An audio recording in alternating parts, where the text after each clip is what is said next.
금요 기도에 오신 여러분을 환영하고 축복합니다. 이제 요한계시록의 전반부를 넘어서 이제 후반부 15장에 가게 됐는데, 우리가 잠시 이제 다시 처음부터 요한계시록 상에서 오늘 본문의 위치를 좀 더 확인하고 갔으면 좋겠습니다. 쭉 처음부터 한번 같이 떠올리시면서 생각해 보시기 바랍니다. 요한이 반모섬에서, 그때 이제 나이가 80이 넘었습니다. AD 95년경으로 우리가 생각을 하는데 80이 넘어서 이제 그 반모섬에 있을 때 이제 환상을 보게 됩니다. 환상을 보는데 처음 이제 보게 된 것이 7 촛대, 금촛대 사이를 계시는 예수님의 모습을 봅니다.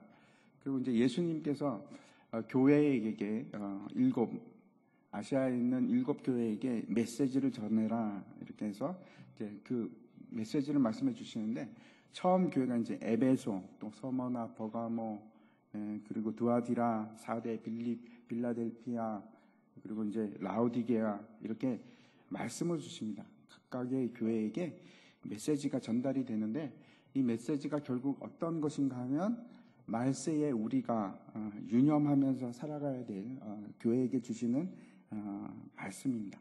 그리고 나서 이제 그게 첫 번째고, 두 번째 이제 환상을 보게 되는데, 하늘에 있는 천상의 교회의 모습을 보게 됩니다. 그 어린 양이 있고 그 24장로들과 흰옷 입은 무리들이 있는데, 그때 이제 어린 양이 그 책에서 인을 떼기 시작합니다. 그렇죠? 7 인을 떼기 시작하는데, 그것이 7인의 재앙입니다. 이때 이제 여러분 기억나실지 모르겠는데, 그 강도, 파괴되는 강도의 양이 얼마 정도 하면은 4분의 1입니다. 4분의 1이 이제 계속해서 등장하고, 4분의 1이 죽고 파괴되고 그런 얘기가 나옵니다.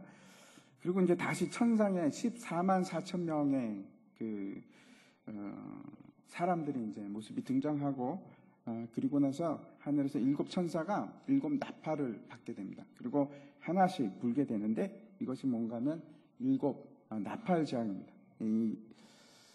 이때 이제 죽임을 당하는 사람들은 좀 더, 그렇죠, 또 강해집니다. 처음에는 4분의 1이었는데 그 다음에 이제 3분의 1.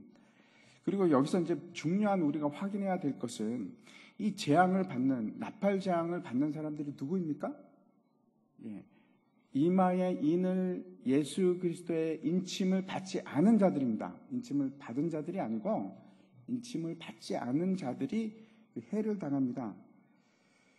여기까지가 이제 요한계시록 11장의 내용입니다. 그리고 나서 이제 12장에 들어와서, 기억나십니까? 이제 여자와 용 얘기가 시작이 되는데, 여기서부터 시작해서 12장부터 시작해서 15장 오늘 본문에 이르기까지 7개의 환상을 보게 됩니다. 7개의 환상을 보는데, 처음에 나왔던 것이 여자와 용의 환상입니다. 그 여자가 누굽니까? 교회입니다. 교회와 그 사탄과의 전쟁에 대해서 쭉 말씀을 하고 있고, 그리고 나서 이제 13장에 가면은 두 번째 환상이 나오는데, 그 두 번째 환상이 뭔가 하면 바다에서 올라온 짐승, 무시무시한 일들이 일어나기 시작합니다. 그리고 나서 이제 세 번째 환상이 이번에는 땅에서 올라온 짐승입니다. 제가 말씀드렸죠. 이 짐승들은 누굽니까? 나라입니다. 나라가 틀림없습니다. 그리고 나서 이제 그 14장에 가면 네 번째 환상이 등장하는데, 다시 이때 어린 양과 함께 서 있는 14만 4천 명, 짐승의 그 표를 받지 않은, 짐승에게 머리를 꿇지 않는 사람들입니다. 그 사람의 이 새 노래를 막 부르지 않습니까? 그 모습이 나오고, 그다음에 다섯 번째 환상이 뭔가 하면 천사 3명이 나타나서, 세 천사가 나타나서 경고를 주고 또 경고를 주고 또 경고를 줍니다. 첫 번째 경고가 뭐냐 하면 하나님만을 경배하라. 두 번째는 무너졌도다. 바벨론이 무너짐에 대해서 경고를 하고, 세 번째는 뭐라고 하는가 하면 짐승의 표를 받은 자는 심판이 있다. 그 경고를 합니다. 이것이 다섯 번째 환상입니다. 그리고 이제 여섯 번째는 추수의 환상을 보게 됩니다. 예리한 낫을 든 어린 양, 인자 같은 이, 예수님이죠. 이제 곡식을 거두기 시작합니다.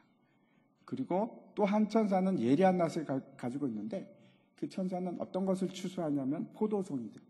그래가지고 포도즙 틀에, 진노의 포도즙 틀에 짝이 있습니다.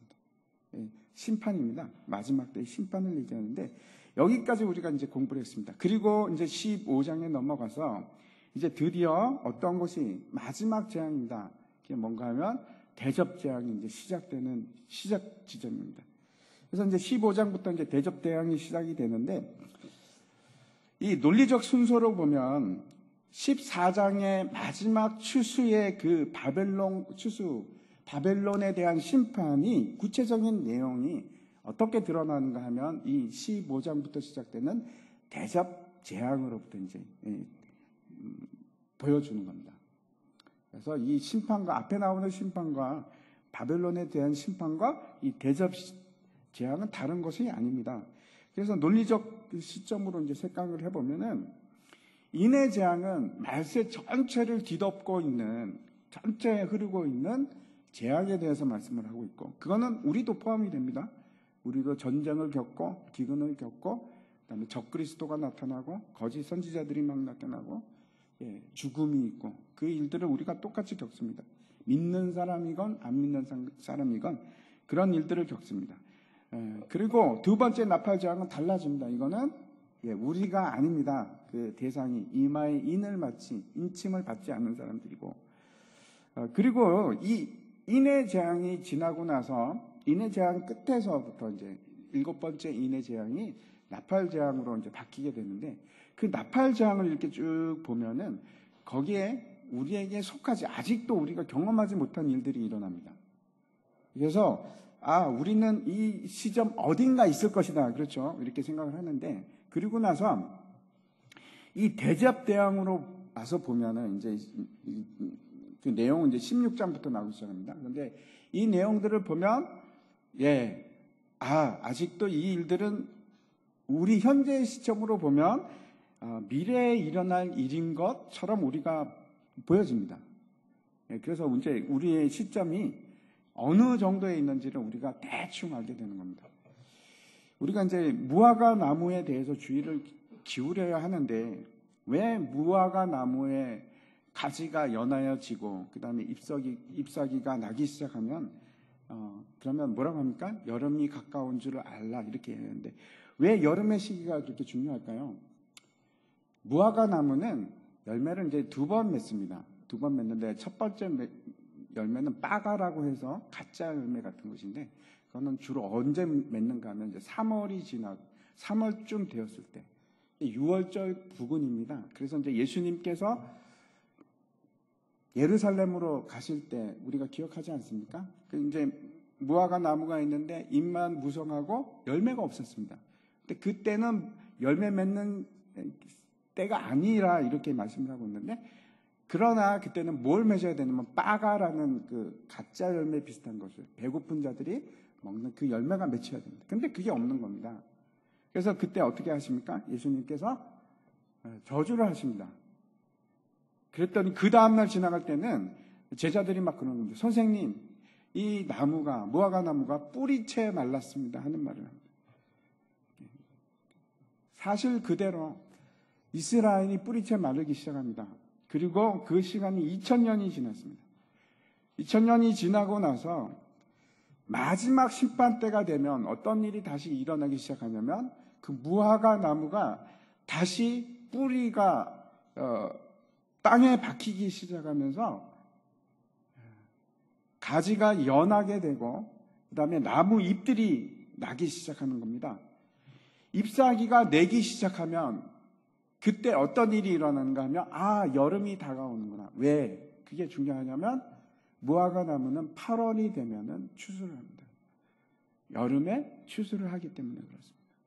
그래서 이제 이 무화과 나무가 정말 나무처럼 되고 자라기 시작하고 잎을 내기 시작하면 그때는 심판 때가 다가오는 일입니다. 다시 말씀드려서 여기 16장부터 나오는 대접 재앙이 이제는 현실화되기 시작할 겁니다.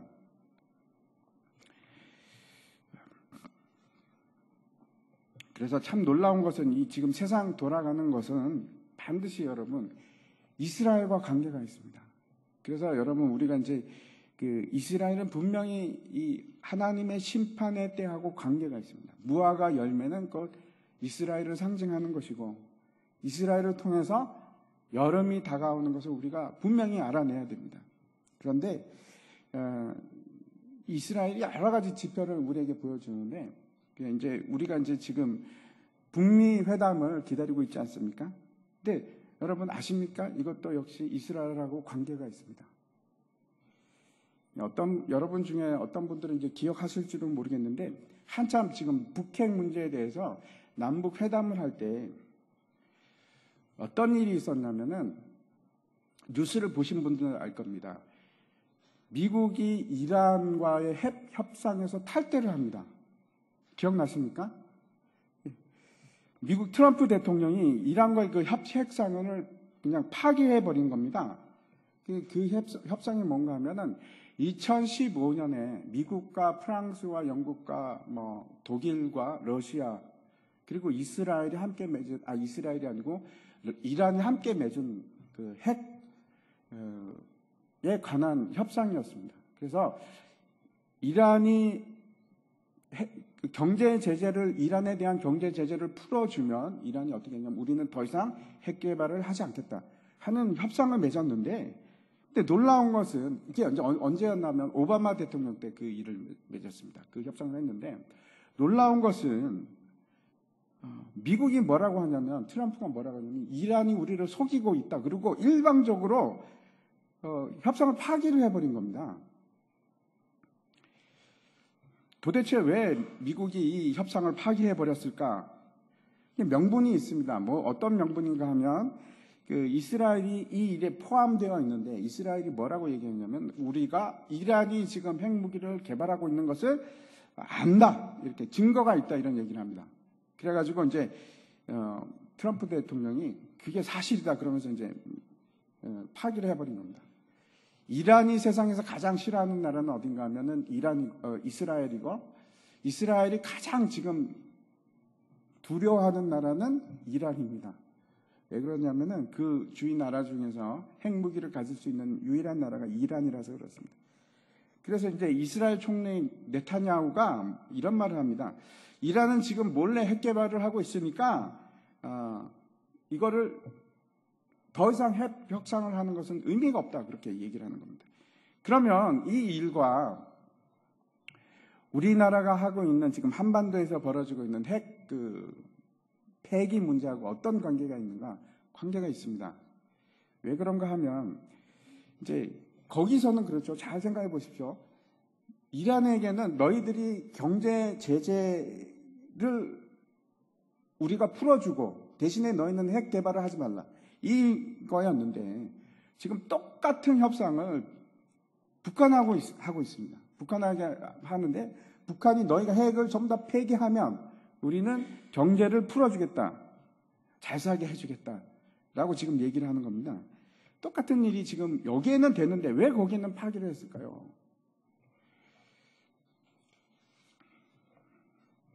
진짜 이유는 석유 때문에 그렇습니다. 석유 때문에. 요즘 여러분 이제 자동차 가지고 기름 넣으러 주유소 가면 좀 놀랍지 않습니까? 계속 기름값이, 휘발유값이 올라가는 거에 대해서 야, 이거 자꾸 또 올랐네 이렇게 생각하지 않습니까? 왜 그렇게 되었을까요? 그 유가가 낮은 지 몇 년 동안, 그렇죠. 한 2년, 3년 동안 계속 유가가 낮았는데 저유가가 지속된 이유가 있습니다. 왜 저유가가 지속되었는가 하면 사우디아라비아 때문입니다. 오바마 대통령 때 사우디아라비아하고 미국하고 유가 전쟁이 일어나기 시작했습니다. 그래서 사우디아라비아가 대량 그 생산을 하면서 채굴을 하면서 가격을 막 내리기 시작했습니다. 그래가지고 어디까지 내려갔냐면 한 25달러. 그전에는 한 100배럴 한 100달러 했었는데 그게 막 떨어져가지고 25달러까지 내려가겠습니다. 왜? 사우디아라비아가 왜 그렇게 낮췄을까요? 미국이 더 이상 세일 가스하고 세일 석유를 만들어내지 못하도록 하기 위해서. 그게 한 이제 50달러가 돼야지 만들어낼 수가 있습니다. 근데 가격을 한 25달러까지 내려버린 겁니다. 그래서 세일가스를 미국이 하나도 생산을 못하게 됩니다. 그 이후로. 그래서 이제 마구 그 생산량을 늘려가지고 이제 유가를 다 떨어뜨렸는데 문제가 생긴 겁니다. 어떤 문제가 생겼는가 하면 미국과 유럽과 러시아와 이란이 협상을 맺으면서 핵 협상을 맺으면서 이란이 갑자기 어마어마하게 석유를 생산하기 이제 수출하기 시작한 겁니다. 그랬더니 이제 사우디아라비아는 자기가 유가를 내려서 전체 그 시장을 갖다가 지배하려고 했는데 이란이 끼어들기 시작한 겁니다. 그리고 이란에서 막 석유를 만들어내니까 생산해내니까 석유값은 계속 떨어져 있고 사우디아라비아 재정 형편은 점점 나빠지고 그래서 더 이상 버틸 수가 없었습니다.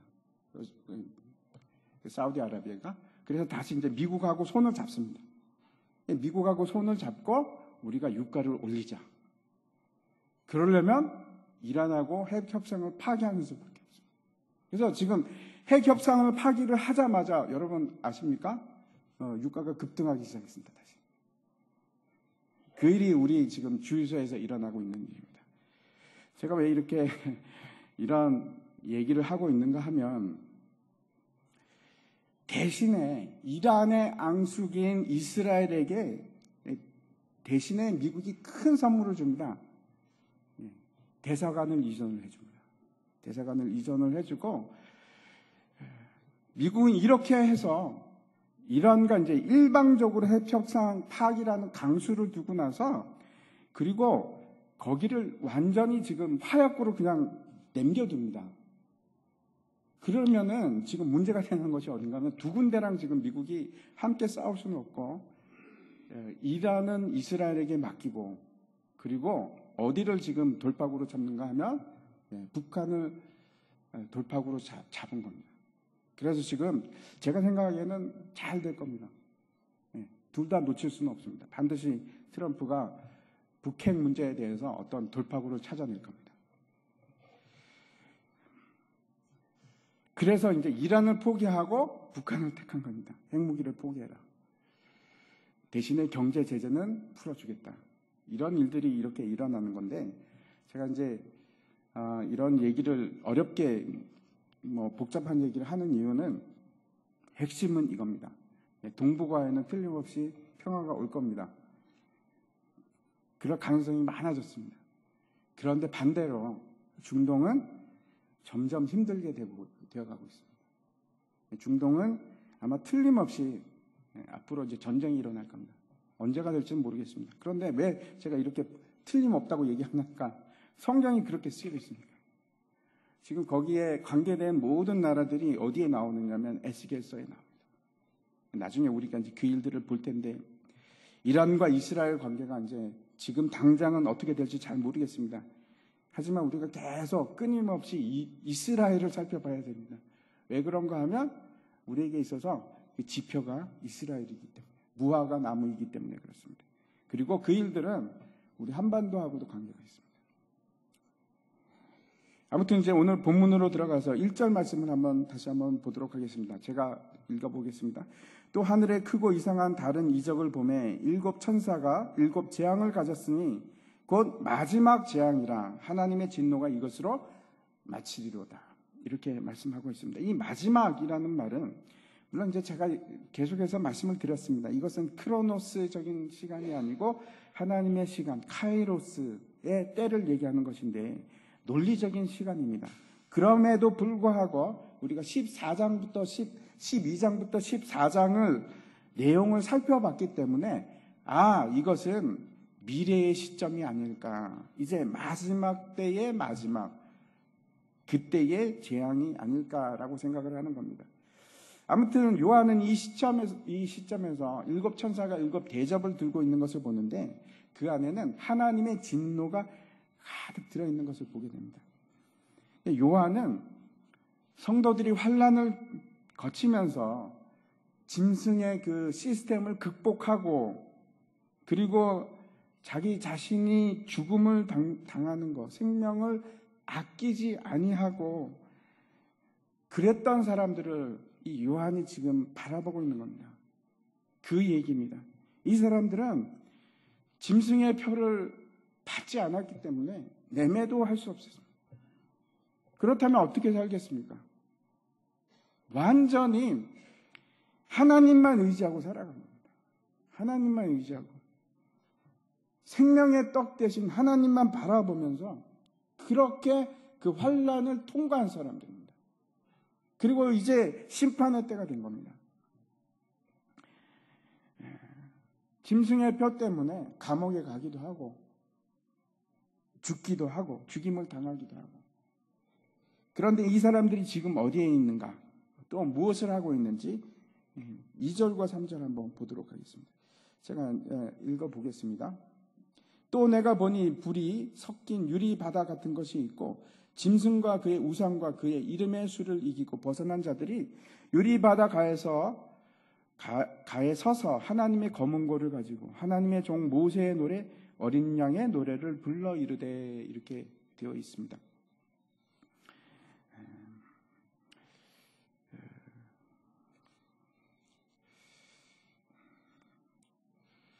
그 3절을 다시 한번 보겠습니다. 하나님의 종 모세의 노래 어린 양의 노래를 불러 이르되 주 하나님 곧 전능하신 이시여 하시는 일이 크고 놀라우시도다. 만국의 왕이시여 주의 길이 의롭고 참되시도다.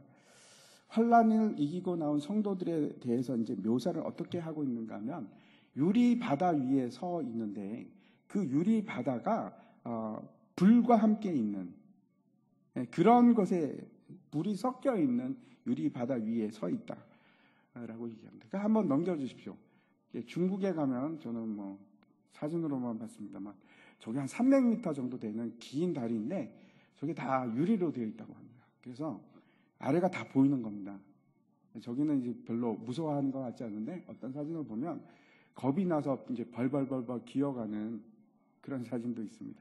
무서울 것 같습니다. 밑에 막 낭떠러지 절벽이 막 보이고 그 위로 걸어간다면 얼마나 무섭겠습니까? 혹시 63빌딩 가보셨는지 모르겠는데 거기에도 저 비슷한 게 있습니다. 63빌딩이 아니고 롯데타워 꼭대기에 가면은 그런 게 있는데 그런데 유리 정도가 아니고 유리 밑에 불이 활활 타오르고 있다고 한번 생각해 보십시오. 그 위를 걸어가야 되는 겁니다. 얼마나 무섭겠습니까? 그런데 실제로는 안전합니다. 왜 그런가 하면 저 유리 바다이기 때문에, 그렇죠? 유리로 지금 되어 있기 때문에 실제 그 밑에 불이 아무리 이글거린다고 할지라도 절대 그 불이 우리를 삼킬 수는 없습니다. 그냥 무서운 겁니다.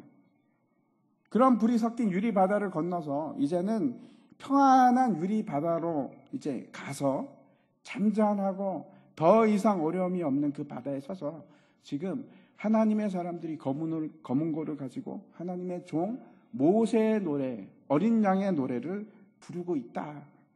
이렇게 지금 말씀하고 있습니다. 이것이 뭔가 하면 다시 우리가 출애굽 할 때 이스라엘 백성들에게 돌아가 본다면 이제 애굽에서 이스라엘 백성들이 종노릇을 하고 있었습니다. 하지만 하나님께서 그들을 구원하시는데 10가지 재앙을 통해서 참 놀라운 기적을 통해서 이제 구원하십니다. 바로와 그 이집트 사람들의 거짓 신으로부터 하나님께서 완전히 승리를 하시고 그리고 이끌어내십니다. 기억할 것은 그 이스라엘 백성들이 있던 고센 땅에는 그 재앙들이 내렸습니까? 안 내립니다. 내리지 않습니다. 그런데 그 고센 땅에는 하나님의 진노가 내리지 않았는데 온 이집트, 애굽의 전역에서는 심판이 일어나는데 똑같은 동일한 심판이 일어나는 겁니다. 다르지 않습니다.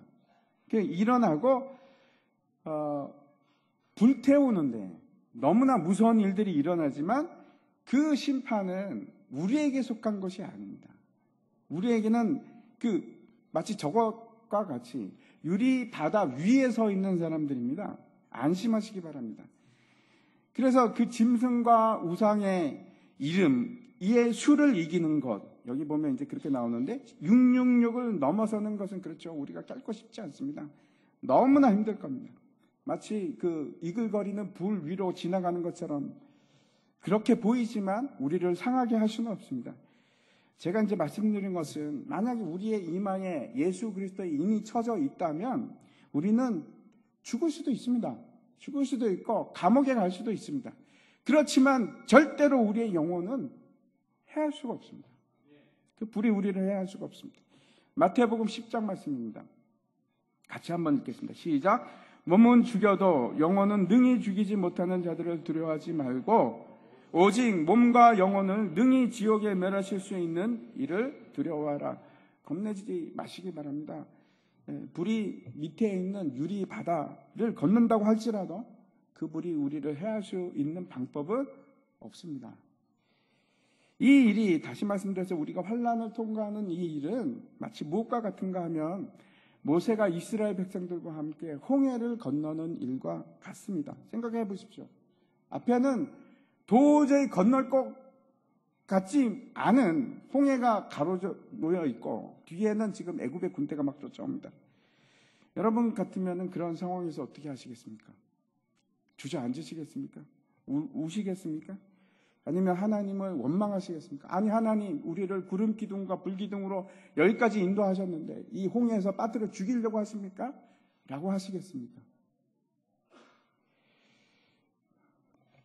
도대체 하나님 저에게 원하시는 것이 뭡니까? 내가 애굽에 그냥 있었으면 좋았을 텐데 이렇게 말씀하시겠습니까? 그리고 그 자리에 가만히 계시겠습니까? 똑같은 일들이 우리에게 계속해서 일어납니다.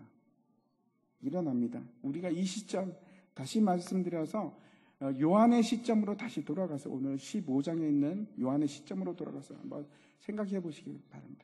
지극히 극심한 환란이 우리에게 있고 그리고 앞에는 심판이 있습니다. 마치 홍해와 같은 그런 두려운 일이 있습니다. 그런데 너무나 중요한 것은 여러분 기억하시기 바랍니다. 우리는 그 일의 결과를 아는 겁니다. 우리는 안 죽는 걸 아는 겁니다. 우리는 홍해를 반드시 건너는 것을 확신을 하는 겁니다. 그래서 우리가 이걸 볼 때 그래도 하나님 구원하셨잖아요.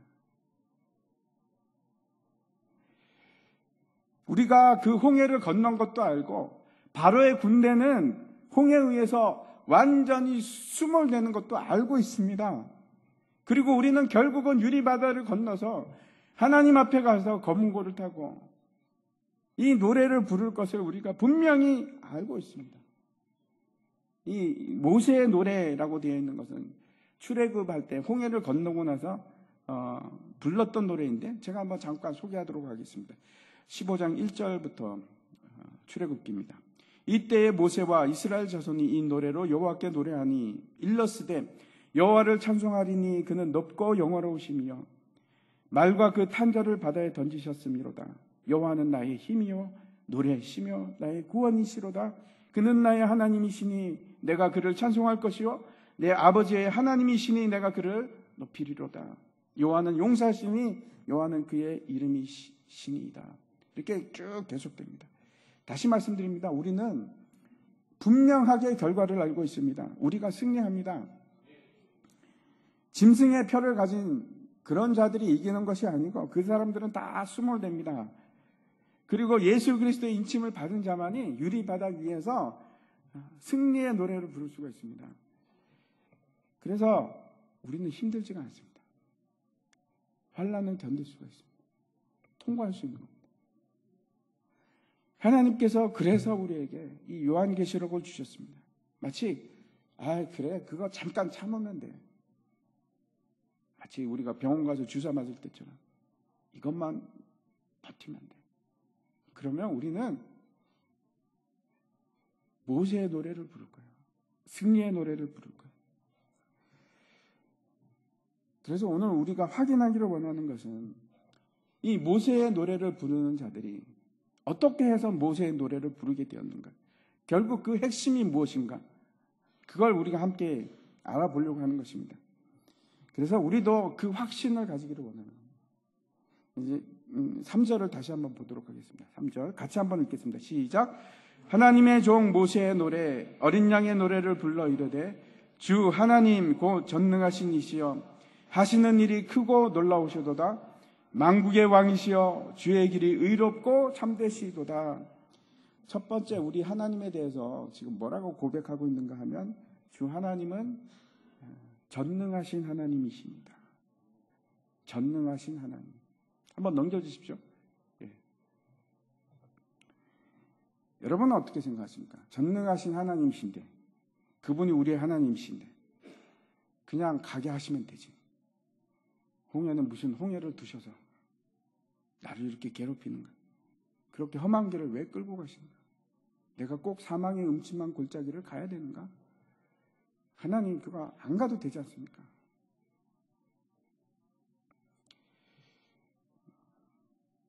그냥 우리를 사랑하시고 전능하신 하나님이신데 다 하실 수 있으신데 그냥 통과하게 해주십시오. 그럼에도 불구하고 왜 우리가 아픔과 고통의 홍해를 건너야만 하는가? 왜 그럴까요? 왜 우리가 꼭 홍해를 건너야만 합니까? 하나님의 목적과 우리의 목적은 완전히 다르기 때문에 그렇습니다. 하나님의 목적이 뭔가 하면 하나님께서는 우리를 그냥 귀하게 기르고 그래서 약한 채로 아무것도 할 수 없는 그런 채로 두시기를 원하는 것이 아니고 놀랍고 강한 하나님의 백성을 만들기를 원하십니다. 고린도 후서 말씀입니다. 4장 17절과 18절인데 우리가 잠시 받는 환난에 경한 것이 지극히 크고 영원한 영광에 중한 것을 우리에게 이루게 함이니 우리가 주목하는 것은 보이는 것이 아니요 보이지 않는 것이니 보이는 것은 잠깐이요 보이지 않는 것은 영원합니다. 뭐라고 말씀하시는가 하면 환난은 경하고 영원한 영광은 중하다라고 얘기하고 있습니다.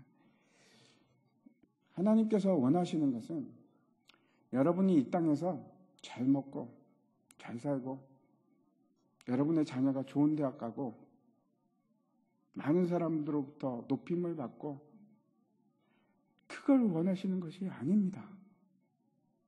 하나님의 뜻은 거기에 없습니다.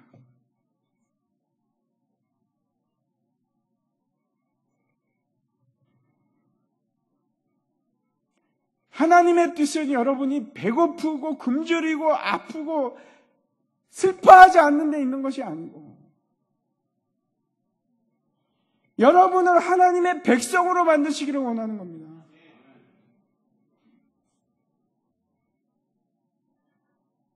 그거 싫으시면, 그거 두려우시면 여기서 그만두시는 게 훨씬 더 유익일지도 모릅니다.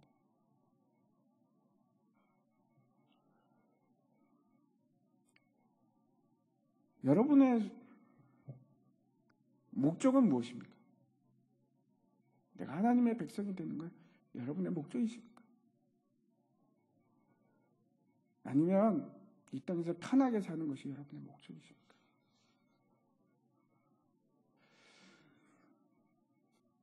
아직도 여러분이 여전히 내 목적은 이 땅에서 편하게 사는 것이다 라고 생각을 하시면 지금 길을 잘못 드시고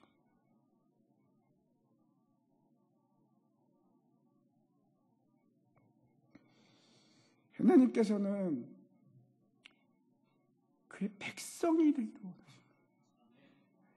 하나님의 자녀가 되기를 원하시는 것이지 여러분이 배부르고 따뜻하기를 원하시는 것이 아닙니다. 그래서 우리 앞에 홍해가 있는 겁니다. 홍해를 통과하셔야 됩니다.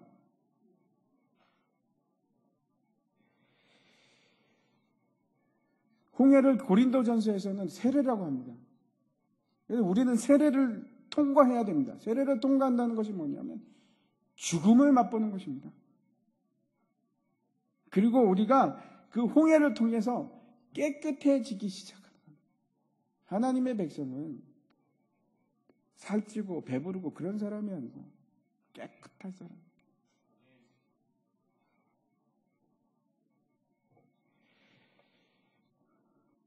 그래서 우리 전능하신 하나님은 우리에게 하시는 일은 크고 놀라운 일이십니다. 크고 놀라우신 일. 우리가 이해할 수 없는 일들, 상상할 수도 없는 일들, 왜 우리 앞에 홍해가 있을 수밖에 없는지, 왜 전능하신 하나님께서 우리를 홍해를 건너게 하시는지, 왜 불길이 막 치솟는 그 유리바다 같은 곳을 통과하게 하시는지,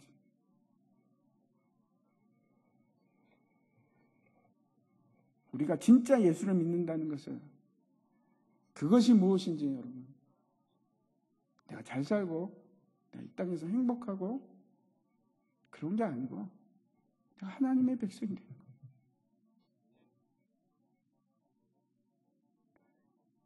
하나님의 백성.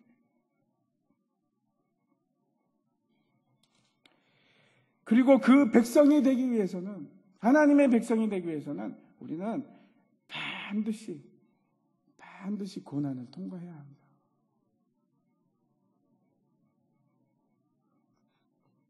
디모데전서 2장 3절 말씀입니다. 너는 그리스도 예수의 좋은 병사로 나와 함께 고난을 받으라. 감사하십시오. 하나님께서 여러분을 하나님의 백성으로 만들어 가시는 것에 대해서 감사하십시오. 하나님께서 나에게 물질을 주시고 좋은 것들을 주시고, 그것도 물론 감사합니다. 그보다 더 감사한 것은 나에게 고난을 주셔서 강하고 좋은 하나님의 군사가 되게 하십니다.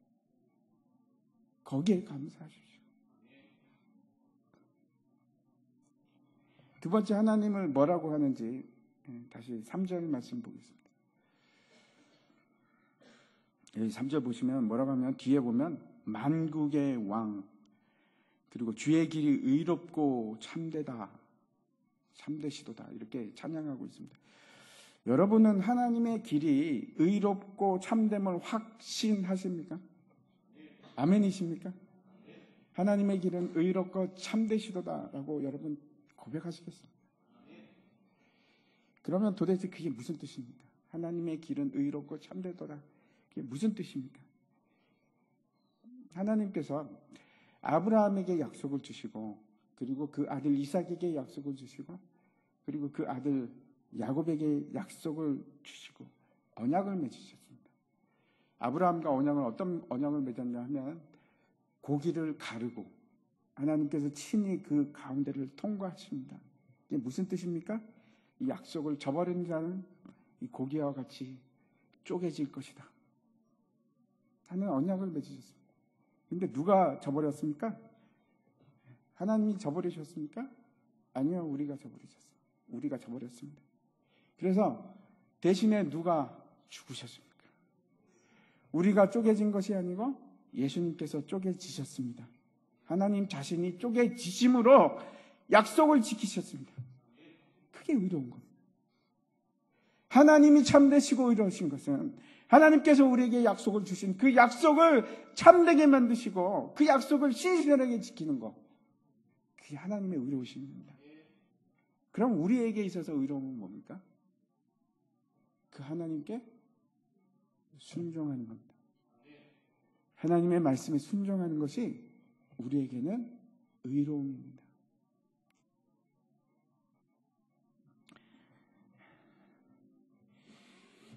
만왕의 왕께 순종하고 그의 백성이 돼서 그의 길을 참되시고 의로우시다 라고 쫓아가는 것, 그게 우리의 의로움입니다. 세 번째를 보겠습니다. 본문 4절 한번 보여주시기 바랍니다. 4절 같이 한번 읽겠습니다. 시작.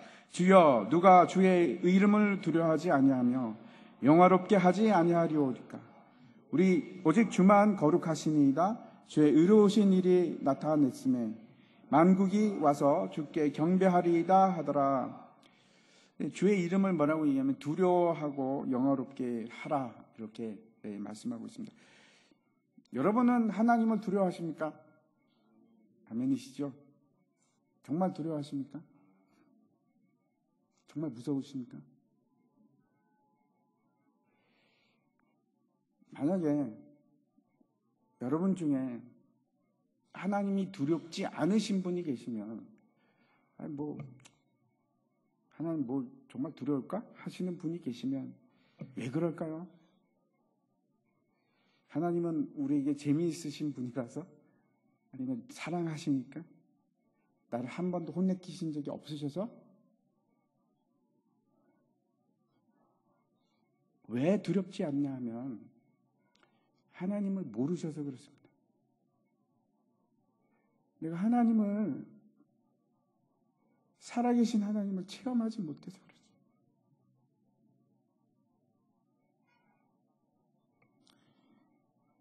어쩌면 나는 하나님의 힘과 권위에 대해서 알지를 못하기 때문에 그런 겁니다. 잘 모르기 때문에. 잘 모르니까 별로 두렵지도 않고. 아이들이 이제 오냐 하면 그렇죠. 왕이 됩니다. 얼마 못 가서 왕이 됩니다.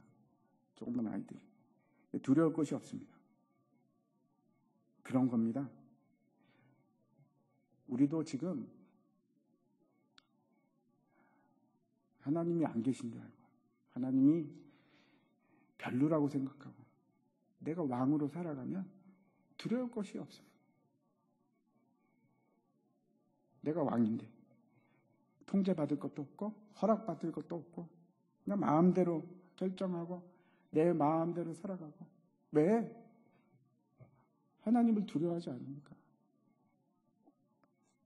내가 이제 책임지고 그러면 되지 뭐. 정말로 여러분 책임지시겠습니까? 여전히 내 삶에 있어서 최고 통치자가 나 자신이면 하나님을 두려워하지 않습니다. 두려울 것이 없습니다. 고린도후서 말씀 5장 10절과 11절 제가 한번 읽어보겠습니다. 이는 우리가 다 반드시 그리스도 심판대 앞에 나타나게 되어 각각 선악간에 그 몸으로 행한 것을 따라 받으려 함이라. 우리는 주의 두려우심을 알므로 사람들을 권면하거니와 우리가 하나님 앞에 알려졌으니 또 너희의 양심에도 알려지기를 바라노라.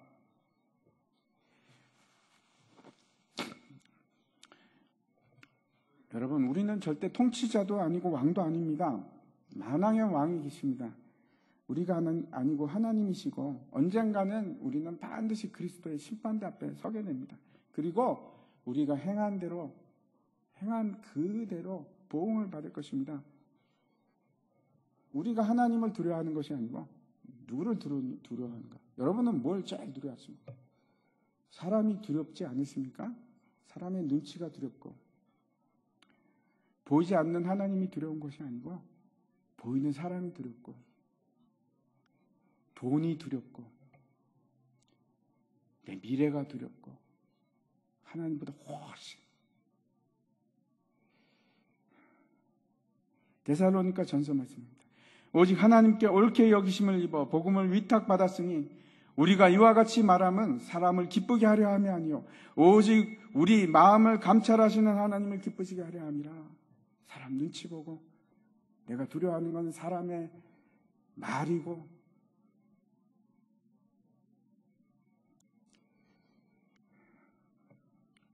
돈이 없으면 어떻게 할까? 내 미래는 어떻게 할까? 나는 뭘 먹고 살까? 나는 무엇을 입을까? 그게 우리의 염려입니다. 근데 여러분, 그런 것들을 두려워하는 것이 아니고 살아계신 하나님을 두려워하시기 바랍니다. 하나님을 두려워하십시오. 그래서 하나님을 경외하고 그 하나님께 영광을 돌리는 겁니다.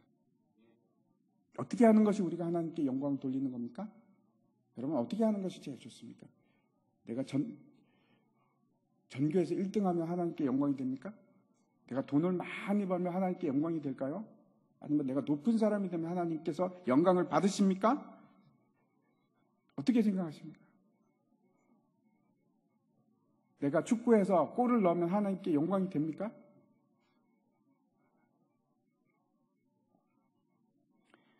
빌립보서에 한번 보겠습니다. 하나님께 영광을 어떻게 올려드리는지 분명하게 보도록 하겠습니다.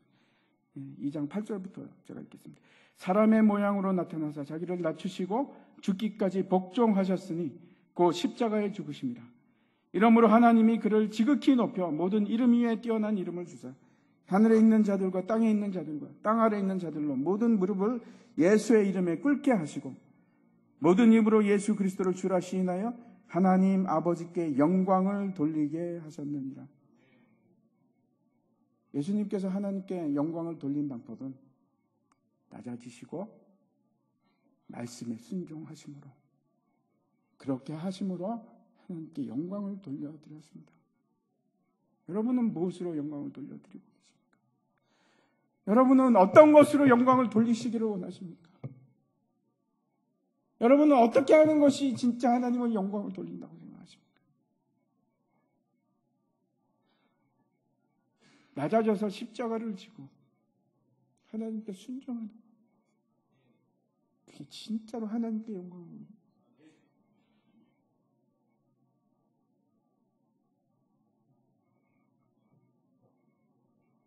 우리가 이 땅에서 살아가는 이유가 뭔지 잘 알고 있습니다. 하나님께 영광이 되기 위해서. 그런데 어떻게 영광이 됩니까? 하나님의 말씀에 순종하심으로.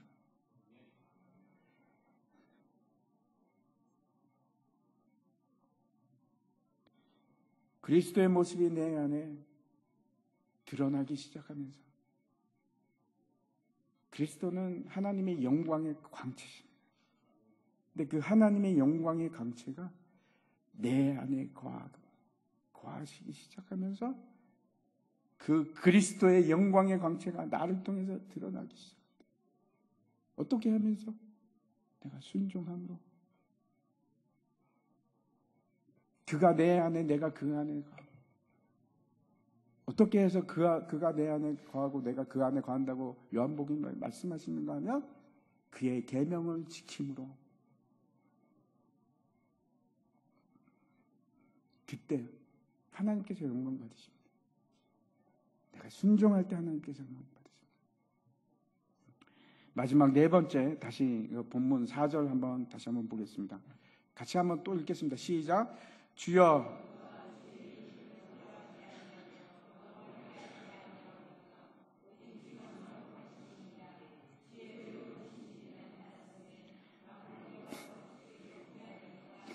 주는 거룩하시니이다 라고 지금 말씀하고 있는데, 이사야 선지자가 하나님의 영광을 볼 때 그때 천사들이 거룩하다 거룩하다 거룩하다, 스랍들이 그렇게 얘기합니다. 거룩하지 못한 자는 하나님과 함께 있을 수가 없습니다. 우리가 거룩하지 못하면 하나님과 함께 있는 즉시 어떻게 됩니까? 우리는 죽습니다. 우리가 어떻게 해서 거룩해질까요? 죽음으로. 예수 그리스도께서 내 안에 계실 때 내가 죽음으로. 우리를 거룩해 하시는 유일한 방법은 내가 죽는 것입니다. 우리가 죽고 내 안에 예수 그리스도께서 살아계실 때, 그때만 우리가 거룩해집니다.